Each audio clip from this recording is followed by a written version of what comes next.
तो after effect पे की फ्रेम एनिमेशन देखने वाले हैं शेप्स के ऊपर। हम लोग यहाँ पे प्रॉपर अपनी एक शेप लेयर क्रिएट करेंगे और उनको एनिमेट करा के देखेंगे, जिसमें हम लोग सिंपली पोजीशन, स्केल, इन वैल्यूज को क्या कराएंगे, एनिमेट कराएंगे।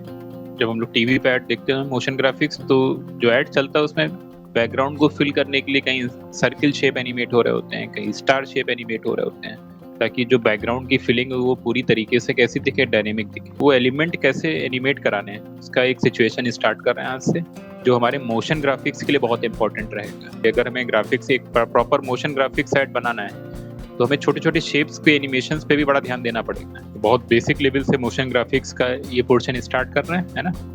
सिंपल सा एनिमेशन दिखाएंगे सर्कल्स पे। सबसे पहले अपना कंपोजिशन क्रिएट करेंगे। तो कंपोजिशन क्रिएट करने के लिए कॉर्नर पे यहाँ पे दे रखा है create a new form. Project panel के अंदर क्लिक कर रहे हैं, है ना।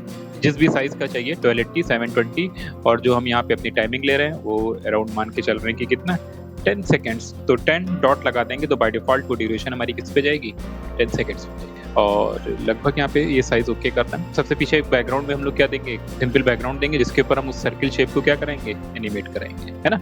तो राइट क्लिक, अब न्यू, और यहाँ पे बैकग्राउंड के लिए हम क्या ले रहे हैं, सॉलिड ले रहे हैं। कलर कॉम्बिनेशन यहाँ पे बनाने में कभी एक बार हमें प्रॉब्लम हो कि क्या कलर रखें जिसके ऊपर वो हमारा एनिमेशन या वो शेप, दूसरा वाला शेप हमारा क्या दिखे, इफेक्टिव दिखे। तो उस सिचुएशन के लिए कहाँ पे आए, यहाँ पे एक वेबसाइट मिलेगी हमें, कौन सी, कलर हंट। क्लिक करेंगे, कलर हंट पे जाएं यहाँ पे, और यहाँ पे देखो अलग अलग कॉम्बिनेशंस के हमें क्या मिल रहे हैं, कलर्स के पैटर्न्स में। अब किस कलर थीम पे हमें अपना एनिमेशन क्या करना है, क्रिएट करना है, तो देखो वो उनके वहाँ पे प्रॉपर हमें क्या दे रहा है, सैंपल बना के दे रहा है। ठीक, बहुत ईजी वे में अलग अलग सैंपल्स हमें यहाँ पे नजर आ रहे हैं। बहुत सारे यहाँ पे क्या दे रखे हैं इन्होंने, प्रीसेट्स, नियॉन के, गोल्ड के, लगभग हर तरीके का कलर अरेंजमेंट हमें यहाँ पे आता हुआ दिख रहा है, जो हमें बेस्ट लग रहा होगा अपने अकॉर्डिंग, या अपनी ऐड के अकॉर्डिंग जो कलर कॉम्बिनेशन हमें ज़्यादा सूट कर रहा होगा। सिंपली हमें उस पर क्लिक करना है और यहाँ पे ऑप्शन आ रहा है क्या, डाउनलोड इमेज।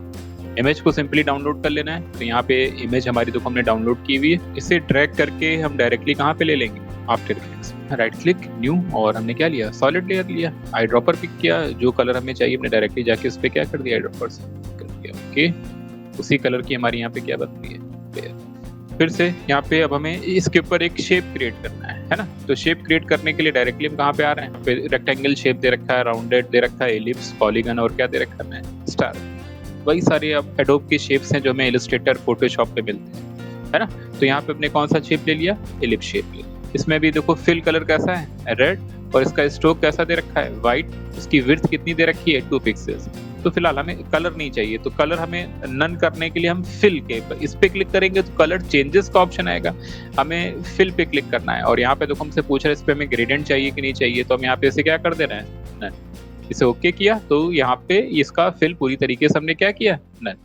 अब स्ट्रोक कलर के लिए हमने क्लिक किया और आई ड्रॉपर लिया और डायरेक्टली हमने इस ऑरेंज वाले पे पिक कर लिया, क्योंकि वो कलर कॉम्बिनेशन एक बना हुआ है, उसी को हम कंसीडर कर रहे हैं। तो स्ट्रोक हमारा इस कलर का आता हुआ दिख रहा है। अब क्रिएट करते हैं, तो क्रिएट करने के लिए हमें पेज के सेंटर से इसे क्या करना है, लगभग क्रिएट करना है ना। ऐसे यहाँ पे दे रखा है टाइटल एंड एक्शन सेव, तो देखो यहाँ पे हमें सेंटर पॉइंट उसका क्या हो रहा है, मेंशन हो रहा है। अभी क्या करें, रेंडमली कहीं पे भी बना दें। प्रॉपर सर्किल रखना है तो यहाँ पे कंट्रोल और शिफ्ट यूज कर लें ड्रैग करने के बाद। ध्यान देना है कि जब लाइन, ये शेप हम लोग क्रिएट करें तो कॉम्प में हमारी कोई लेयर सेलेक्ट नहीं होनी चाहिए। अगर सेलेक्ट है तो वो उस लेयर के साथ मास्किंग कर देगा। हमें मास्किंग तो क्रिएट नहीं करनी है, कंट्रोल Z, हमें तो अपना एक प्रॉपर नया शेप बनाना है। तो इसके लिए हमें क्या करना है, कोई भी लेयर यहाँ पे सिलेक्शन में नहीं रखनी है। सिंपली कंट्रोल को पहले ड्रैग कर लें, फिर कंट्रोल शिफ्ट के साथ उसे ड्रैग क्लिक करते हैं। यहाँ पे शेप पे क्लिक करते हैं, शेप की प्रॉपर्टीज में अब देखते हैं कंटेंट कैसा है, यहाँ पे क्या आ रहा है। इस टाइप का हमें ऑरेंज शेप नजर आता हुआ दिख रहा है ना। और इसकी स्ट्रोक वैल्यू डायरेक्टली यहीं से भी चेंज कर सकते हैं। 7 कर दिया, प्रॉपर दिख रहा है। ध्यान से इस लेयर पे क्लिक करें तो देखो इसका सेंटर पॉइंट एग्जैक्टली सर्किल के सेंटर पॉइंट पर नहीं है। अगर हम ऐसे देखें भाई, यहाँ का सेंटर पॉइंट इसके एग्जैक्टली सेंटर पॉइंट नहीं है। दूसरा, इसकी प्रॉपर्टीज में कराएं। नॉर्मल लेयर की प्रॉपर्टीज में हमें क्या मिलता है, ट्रांसफॉर्म मिलते हैं, इसमें भी मिलेंगे। लेकिन देखो क्या होगा जब हम इसको ओपन करेंगे तो इसमें ट्रांसफॉर्म दे रखा है और उसके साथ एक क्या दे रखा है, कंटेंट्स। जब हम कंटेंट्स पे क्लिक करेंगे तो ध्यान से देखना उसके अंदर क्या शेप मिल रहा है हमें, एलिप्स, क्योंकि ये कैसा शेप है, एलिप्टिकल शेप है। फिर जब हम एलिप्स को ओपन करेंगे तो एलिप्स का अपना खुद का क्या है, एक अंदर दे रखा है, ट्रांसफॉर्म दे रखा है। तो शेप जब हम क्रिएट करते हैं तो एक कंफ्यूजन स्टार्ट होने लगता है, क्योंकि यहाँ पे हमें ऑलरेडी लेयर का तो ट्रांसफॉर्म मिल ही रहा था, है ना, जिसमें हमारे पास कौन सी वैल्यूज थी, देखो वही सेम वैल्यूज हैं, पोजीशन, एंकर पॉइंट सब दिख रहा है, लेकिन ये किसका, लेयर का है ट्रांसफॉर्म। एक शेप लेयर में मल्टीपल शेप बन सकते हैं, तो फिर हमें यहाँ पे इसके लोकल ट्रांसफॉर्म की क्या पड़ेगी, रिक्वायरमेंट पड़ेगी। तो हम अगर इसके लोकल ट्रांसफॉर्म में देखें तो वही सेम वैल्यूज हैं जो हमें बाहर नॉर्मल लेयर के ट्रांसफॉर्म पे क्या हो रही हैं, शो हो रही है। तो हमने कहा कि ये लोकल बेसिस पे काम करेगा, अलग अलग शेप पे काम करेगा, जो इलिप्स हमने ले रखा होगा उसके ट्रांसफॉर्म पे काम करेगा। ये मेन शेप लेयर है, इसके अंदर हमने कहा कि मल्टीपल इलिप्स बन सकते हैं, एक ही शेप लेयर के अंदर कई सारे इलिप्स शेप हो सकते हैं, आगे दिखाएंगे ऐसा, है ना। तो फिर उन सारों को कंट्रोल करने के लिए अलग से इसका क्या दे रखा है यहाँ पे, ट्रांसफॉर्म। तो अभी हमने लेयर को क्या किया हुआ है, सिलेक्शन में लिया हुआ है, दिख रहा है। हमने कहा कि लेयर का सेंटर पॉइंट हमारे शेप के सेंटर पॉइंट से बिल्कुल मैच नहीं कर रहा है। एक तरीका है कि यहाँ पे दे रखा है कौन सा, इन्होंने पैन बिहाइंड टू, क्लिक करें और इसको जब हम मूव कराएंगे तो हम सेंटर पॉइंट को उसके क्या कर रहे हैं, चेंज कर रहे हैं। तो ऐसे मैनुअली हम कर रहे हैं इसको, या सिलेक्शन टूल लें और वाई प्रेस कर लें कीबोर्ड में, तब हम इसके वही पैन बिहाइंड टूल का फॉर्म आ जाएगा यहाँ। लेकिन हमें अंदाजे से इसके सेंटर पे से क्या करना होगा, पुट करना होगा, है ना भाई। हम कैसे जज करें कि ये इसका एग्जैक्टली सेंटर पॉइंट। तो हमने फिर से अपनी लेयर को सिलेक्ट किया, विंडोज में जा रहे हैं और नीचे एरो पे हम क्लिक कर रहे हैं। यहाँ पे एक स्क्रिप्ट हम लोग यूज करेंगे, ये अलग से आफ्टर इफेक्ट में इंस्टॉल करनी पड़ेगी। कौन सी, मूव एंकर पॉइंट टूल लिया जाए, क्लिक करते हैं तो ये स्क्रिप्ट देखो हमारी यहाँ पे खुलकर आ गई, आ रही है। इसको ड्रैग करके यहीं पे इसी पैनल में जो साइड का दे रखा है इसी पे यूज कर लेते हैं। देखो यहाँ पे मूव एंकर पॉइंट टूल हमारा हमने क्या कर दिया, एडजस्ट कर दिया। क्या फायदा, इसके बाद सेंटर पे हमें क्लिक करना है, वो अपने आप देखो कहीं पे भी हो, मेन लेयर का सेंटर कहीं पे भी, हमने देखो इसको उठा के इसकी पोजीशन यहाँ पे कहीं कर दी। हमें इसको शेप के सेंटर पे लाना है, मूव एंकर पॉइंट टूल पे बस इस पे क्लिक करना, वो एग्जैक्टली उसके सेंटर पॉइंट पे इसको क्या कर देगा, फिट कर देगा। तो ये बहुत हेल्पफुल बैठेगी हमारे लिए, कौन सी, मूव एंकर पॉइंट टूल। एक सिंपल सी स्क्रिप्ट है, सिंपल डाउनलोड कर देंगे, लिंक हम शेयर कर देंगे तो वहां से डाउनलोड कर लेंगे इसे। और बस उसमें हमें हेल्प दे रखी, उसी के अकॉर्डिंग इसे कॉपी पेस्ट करना है बस सी ड्राइव में जाके। तो यहाँ पे हमने लिया और अपने शेप पे आ रहे हैं, शेप की प्रॉपर्टीज पे आ रहे हैं, है ना। कंटेंट मींस कंटेंट में गए, है ना, और इसके ट्रांसफॉर्म में आए, दिख रहा है।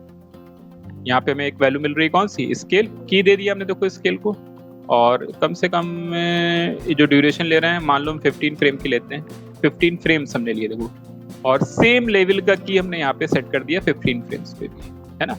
लेकिन इसकी स्टार्टिंग पर आए और स्केल वैल्यू ने पूरी तरीके से क्या कर दी, 0 कर दी। तो ये हमारा शेप ऐसे ही, अगर हम यहाँ पे इसका ट्रैक बार एन पुट करके यहाँ पे रोकें और सब बंद करें, प्रीव्यू ऑप्शन ऑन करें, तो ये सर्किल हमारा ऐसे आता है। बहुत सिंपल सा बेसिक सा सर्किल पे हमने क्या दिया, एनिमेशन दिया, है ना। स्टार्टिंग पे आ जाएं, यहाँ पे ट्रांसफॉर्म बंद करें और हम कहाँ पे आ गए, स्ट्रोक पे आ गए। यहाँ पे स्ट्रोक विड्थ दे रखी है, कितनी दे रखी है, 7। अगर हम इसको और हैवी करें तो अब दिख रही है ठीक ठाक। तो हमने यहाँ पे स्ट्रोक विड्थ अपनी अराउंड कितनी कर दी, 15 के अराउंड में कर दी, सही है। स्टार्टिंग पे चले गए, स्टार्टिंग में तो भाई स्ट्रोक विड्थ नजर ही नहीं आएगी क्योंकि हमने स्केल अमाउंट क्या कर रखा है, 0 कर रखा है। फिलहाल हम इसको यहाँ पे क्या दे देते हैं, की दे देते हैं। और सेम पोजीशन पे आ रहे हैं, किस फ्रेम पे, 15 फ्रेम पे, वहीं तो अभी हमने इससे पहले की लिया था।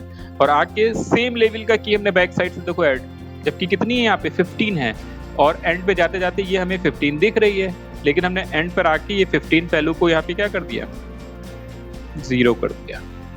स्केल की वजह से स्टार्टिंग वाले फ्रेम पे हमें सर्किल शेप नजर नहीं आ रहा क्योंकि स्केल अमाउंट 0 है, लेकिन यहाँ पे इसका स्ट्रोक लेवल कितना है, 15 है। और लास्ट पे जब हमने स्केल 100 कर दिया है तो उस सिचुएशन में हमने अपने स्ट्रोक की विड्थ क्या कर दी, 0 कर दी। तो देखो हमारा एनिमेशन ऐसा आता बचेगा, क्या और हाइड हो गया, दिख रहा है। वो मिड के पोर्शन में हमारे सर्किल को क्या करा रहा है, शो कर रहा है, ईज के साथ आता हुआ दिखे। तो हम क्या करेंगे, हमारी दोनों ही जितनी भी कीज हैं, यू प्रेस करेंगे लेयर का तो वो सारी कीज हमारे ऑन हो गए। इन सारी कीज को हमने सिलेक्शन में लिया और F9 पुट करके इजी ईज कर दिया ताकि स्लो स्टार्टिंग स्लो एंड इसके ग्राफ पर आ गए देखो। और ग्राफ को थोड़ा सा फुल स्क्रीन करें तो यहाँ पे हमने देखो यहीं पे ऑप्शन दे रखा है क्या कि हम fit graph to view click करते हैं, देखो फिट हो गया हमारा। और चाहे तो अभी यहाँ से भी इसका एडजस्टमेंट हम क्या कर सकते हैं, चेंज कर सकते हैं। इन दोनों पॉइंट्स को हमने लिया, ड्रैग किया ताकि स्टार्टिंग स्लो हो, कंट्रोल Z, और इधर के भी दोनों पॉइंट्स लिए, इसकी भी स्टार्टिंग हमने इधर से क्या करी, स्लो करी। तो ये मिड का पोर्शन हमारा कैसा दिख रहा है, यहाँ पे हाइट में आता हुआ दिख रहा है ना। बंद करते हैं ये पोर्शन, प्ले करके फिर से देखते हैं तो ये मोशन आया हमारा, स्पीड के साथ बहुत आ रहा था। अब हमें लगा कि ज़्यादा स्पीड हो रही तो ये दोनों पॉइंट्स को ड्रैग करके हमने यहाँ पे सिलेक्शन लिया और लगभग हमने इन कीज को ड्रैग करके शिफ्ट के साथ कहाँ पे रख दिया, 20 पे रख दिया, ताकि थोड़ी सी टाइमिंग हमें मिले।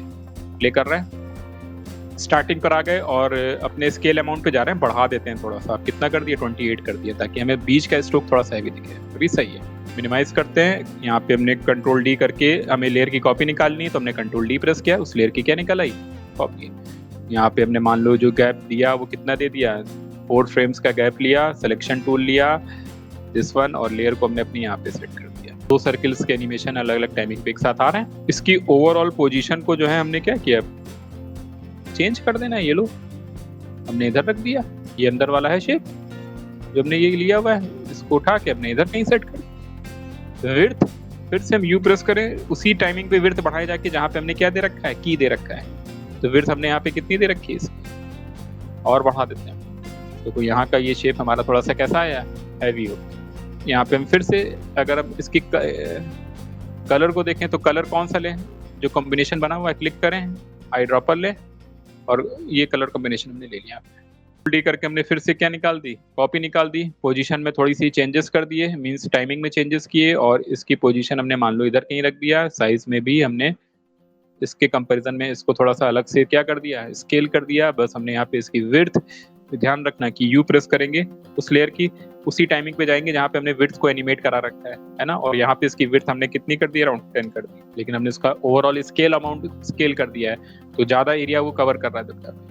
इन सारी वैल्यूज को देखो यहाँ पे हम मिनिमाइज कर रहे हैं, और जो हमने ये पहला सर्किल था, ये दूसरा सर्किल था, जो कहाँ से स्टार्ट हो रहा है, इस जगह से स्टार्ट हो रहा है। राइट क्लिक करना है, लेयर स्टाइल पे जाना है, फोटोशॉप की देखो लेयर स्टाइल दे रखी है, हमने क्या दे दिया इसमें, ड्रॉप शैडो। ठीक, चेक करें, देखो तो देखो यहाँ पे इसकी पीछे क्या बनती हुई दिख रही है हमें, शैडो बनती हुई। तो हमने कहा कि ये छोटे छोटे से एलिमेंट्स हमारे एनिमेशन को बहुत क्या करेंगे, क्रिएटिव करेंगे। ऐसे हम गैदरिंग इनकी बढ़ाते जाएंगे, और ये सर्किल शेप्स हमारे बैकग्राउंड को क्या करते जाएंगे, कवर करते जाएंगे। इसके साथ और भी सेकेंडरी हम लोग शेप्स के भी क्या ऐड करेंगे, एलिमेंट्स। अभी केवल ये शेप का एनिमेशन हमें क्या करना है, क्रिएट करना है।